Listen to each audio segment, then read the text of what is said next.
What's poppin', everybody? It's me, FadeLess here. Now, today's video is going to be something a little bit different. Now, as you guys know, on stream, I've been playing a lot of Pokemon Unite lately, so I figured it was time to come out with a Pokemon Unite video.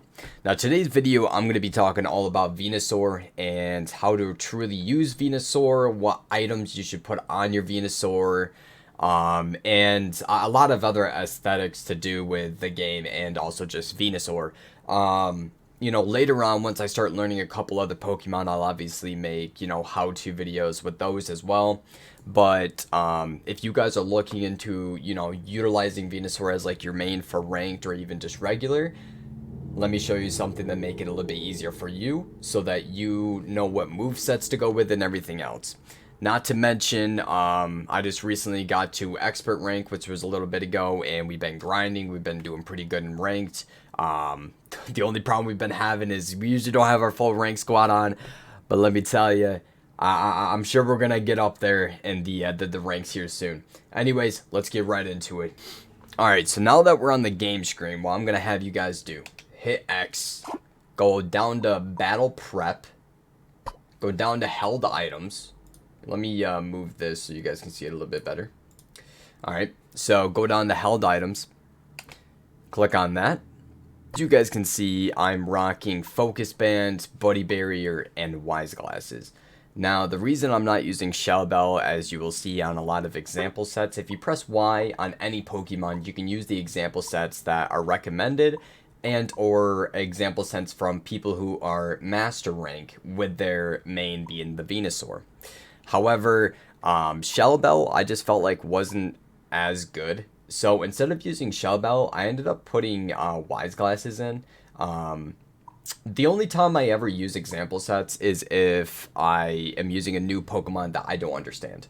So Venusaur is I have like each Pokemon written down. Venusaur is a special attacking type Pokemon, so its third hit will do something different than a regular basic attack hit. So as you will see when we're playing Venusaur or Bulbasaur, when he starts off, as his third attack is going to be like a Vine Whip, which is going to hit anything in the vicinity, which is going to be huge.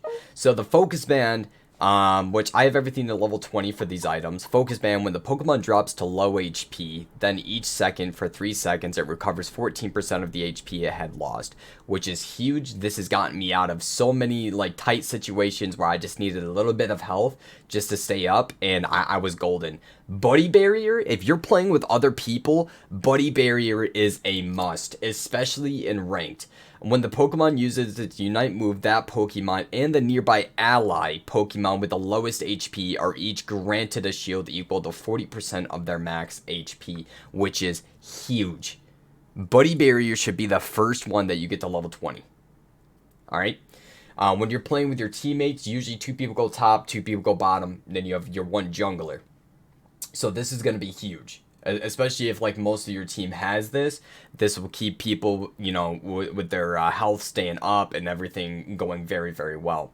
Now, Wise Glasses, this increases your special attack by 7%. So my Vine Whip, when that hits, that is getting ranked up by 7%. So we're getting a plus 29 on our special attack.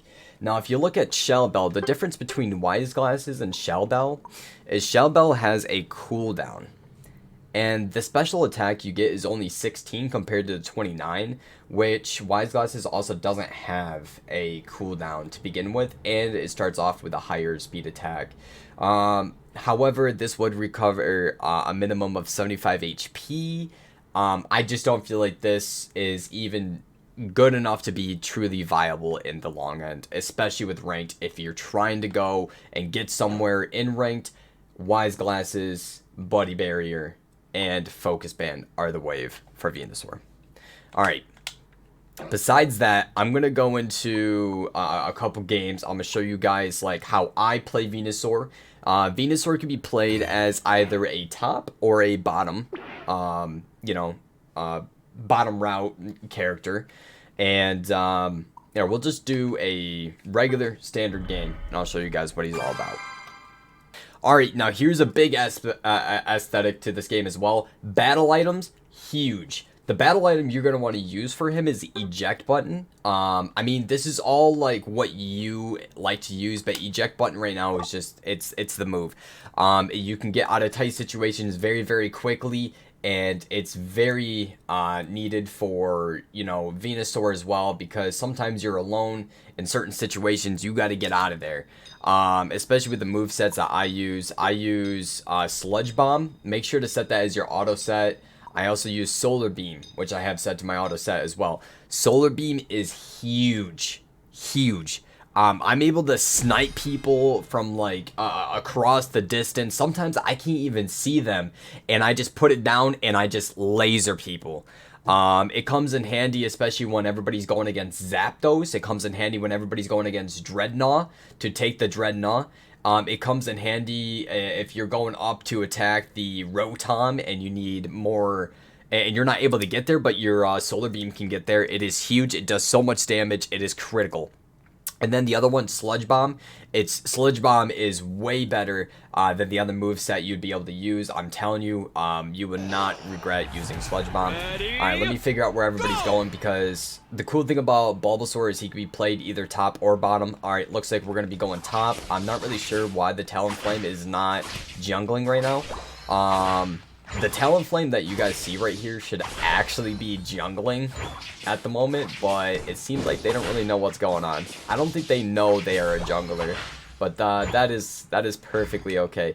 Now, if you're going top lane, you're gonna want to get this Pokemon right here, so that the people to the right of you over there, the enemy, they can't get that, and they don't get that extra XP, which then puts you guys at the top at a higher advantage, which is huge.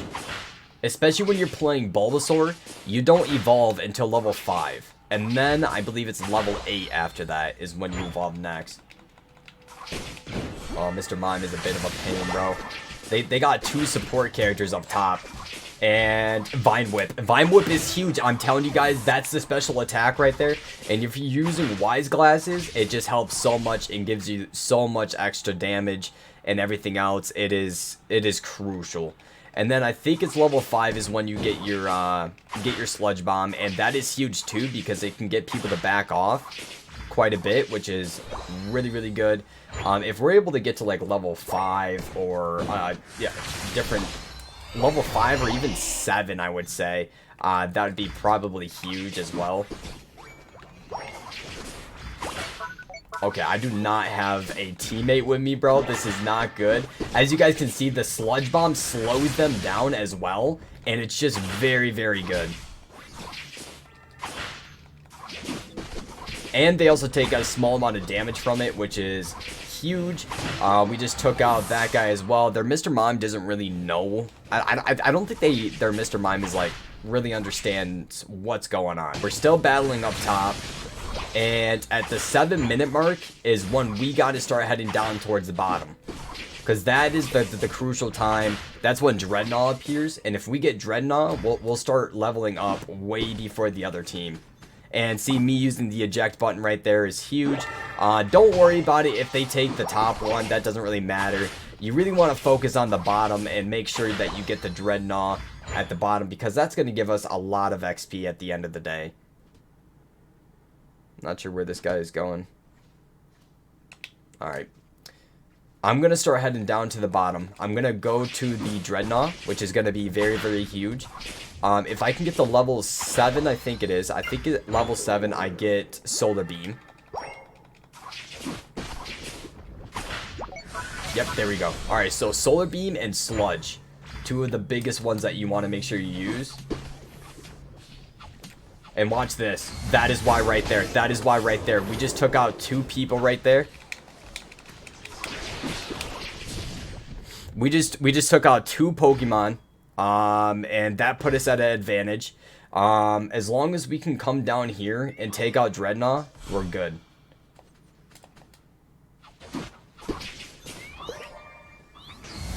And I think we just took out Greninja as well.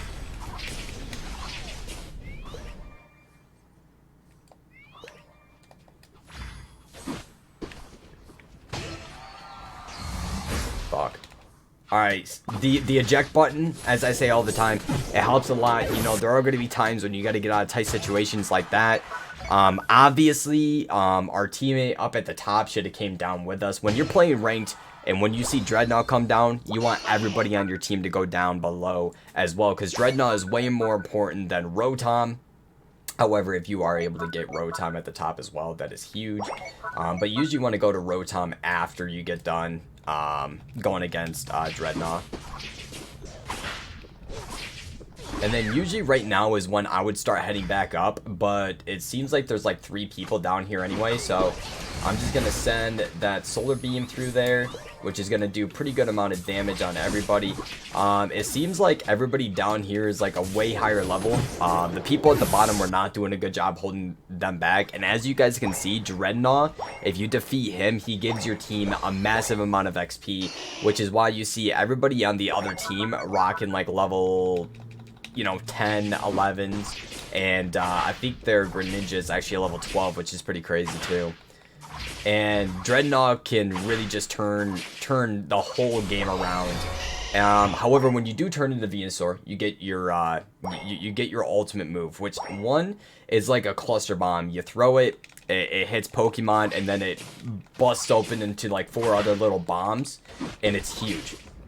And it also gives you a speed boost, so you're able to get out of whatever situation you're in pretty quickly, and also gives you a bunch of shield as well, so you can dip potato chip. Oh, we missed it.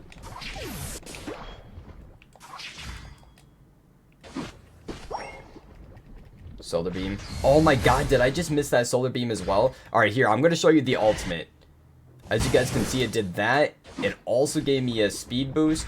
And I missed him again. Son of a bitch. Son of a biscuit. Alright, so Dreadnought is coming back in 4 seconds. Alright, so we're gonna need to attack Dreadnought. I just need to make sure I can hold off the Charizard long enough.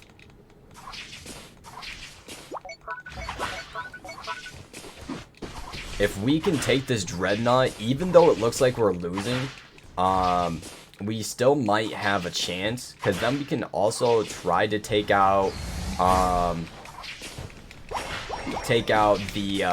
Zapdos at the end. Zapdos is the biggest part of this game, to be honest. Dreadnought is important, but when it comes down to it, oh my god, dude, their Greninja took it. Zapdos at the end is everything. If the other team takes Zapdos, we lose automatically. Most of the time, that's how it works. There are a few rare cases where if you happen not to get Zap, you can still end up, winning, but I mean, it all depends. What a goal! Make sure to use Sludge as much as you can as well, because it does slow down the other Pokemon. Obviously, we're probably not going to win this one, but that is okay. This is just me showing like how everything works. Obviously, when you're playing ranked and everything, you're gonna want to play with like people who you are good with on ranked, who you feel comfortable playing with, friends, maybe even family. Obviously, the level difference here is pretty crazy. Usually when I play ranked, I play with people from on the stream. If you guys watch the stream, you guys already know who they are, and we have pretty good team chemistry. Usually when you're playing, 2-minute mark, by the way, is when Zapdos comes out. Usually when you're playing, there we go, lasered him. Playing ranked, you either want to go with a 2 or 3 stack, but we 5 stack. The only problem with 5 stacking is, if you do 5 stack, you're going to be going against some pretty crazy people. Because you're going to be going against like other people who are also 5 stacking. Which can be very, very dangerous, because there's a lot of people on this game who are very, very good at what they do. Alright, I'm just going to destroy this real quick. And I'm going to head down here. Hopefully the Zapdos isn't dead yet. Did they already kill Zapdos? Oh my gosh. That is crazy that they've already killed Zapdos.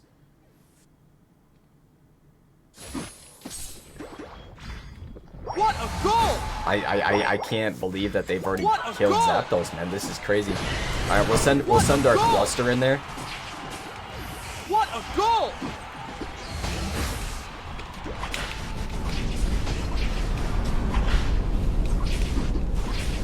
There we go. Alright, so we were able to turn the tables a little bit right there, but it doesn't seem like that's going to make too much of a difference. We still lost, but we were able to take out their team at the end. It doesn't really matter. We ended up taking a freaking fat L right here. But we were able to take out their Greninja after all the times of him, like, just kicking our butt, bro. It does feel good to take out their Greninja. Hopefully we could put our last points in here. That'd be nice, but they're not going to let us.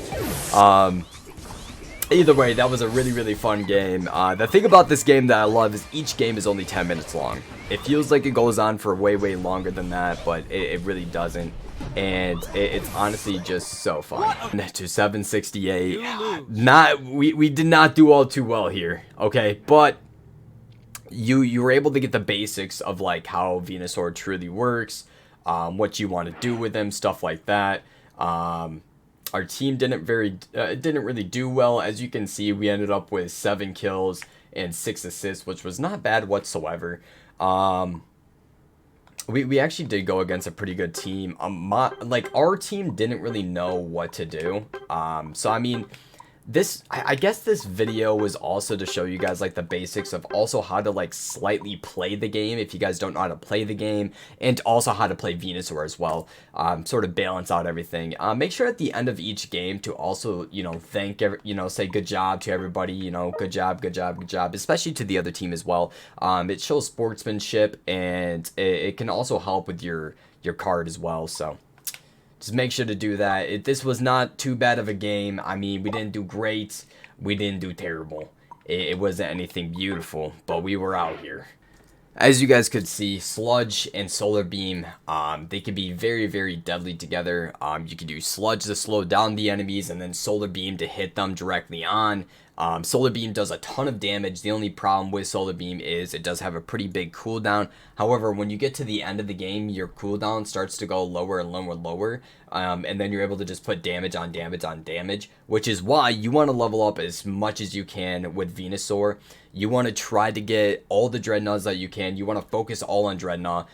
Usually in ranked games, especially when you get to expert and stuff, everybody knows what to do. Everybody knows about Dreadnought. Dreadnought is way more important than Rotom. It gives you the XP that you need, especially early game. And if you're able to take both Dreadnoughts and then, you know, continue taking out their bottom lane, so that it takes them longer to get to Dreadnought, that is huge for you guys. And then later on, when Zapdos comes around 2 minutes is when Zapdos comes, and if you're up by a lot of points, you do not need to hit Zapdos. Don't do Zapdos unless you've killed all their team. Still, I wouldn't even do Zapdos. You let them try to attack Zapdos so that Zapdos is putting work on them, and then you guys hide in bushes, and then you guys attack them, and then either you also snipe Zapdos, take Zapdos from them with Solar Beam. You can also snipe Dreadnought at the bottom. I was watching a couple TikToks. I somehow ended up on Pokemon Unite TikTok. I love it. But there's a lot of really cool positions where Venusaur can sit and like really just annihilate either Dreadnought or Zapdos without the enemy team even noticing or even realizing what's going on or where the Pokemon just went or who just took it. So that could be huge for your team, especially at the end. Because if you do take out Zapdos, it sends down Lightning Bolt, which does hit the enemy team for quite a bit of HP. And then also at the end, everything is times 2 points. So that is very crucial as well, since you do get some points from killing Zapdos. Anyways, guys, I hope you guys enjoyed this video. I hope it was useful. If you guys are Venusaur mains as well, and if you guys have a different type of build than I do, please let me know down below. I would love to try different builds. So far, I found out that the build I have is just, it works very well with me and my team. I'm sure over time, I'm going to get rid of Buddy Barrier because I could see them probably nerfing that eventually. So I'm excited to see where this game goes. I'm excited to see everything in the future. I love this game. I would love to make more content. So if you guys have any other like video ideas for Pokemon Unite, please let me know, and we'll get them cooking. Anyways, I'm gonna catch you guys later. If you guys enjoyed the video, please make sure to come drop a like and maybe even comment down below. And if you aren't subbed, we're almost at 300 subscribers. Pretty crazy. Okay. Also, if you guys do have Twitch, we do go live on Twitch every single day, 6 p.m. Eastern at twitch.tv/FadeLessHD. So till then, guys, I'll catch you later.